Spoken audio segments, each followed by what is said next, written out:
Hi, welcome to Richard Kabili YouTube channel, and for today's tutorial, I will be teaching you on how to turn on and off notification badges in App Library on iPhone X. But first, kindly subscribe to this channel and don't forget to hit the subscribe button and the bell to notify you for the new updates. And let's start!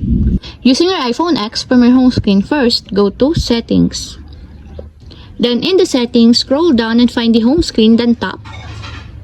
Then after that, in the home screen, go to Notification Badges section and find the Show in App Library. And as you will see, there's a switch button located on the side of it. Then all you have to do is just tap it until it becomes green to enable or turn on.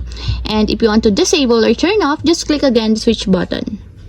And that's it. We have successfully turned on and off notification badges in App Library on iPhone X. If you have a question, can comment down below, and don't forget to hit the subscribe button and the bell to notify you for the new updates.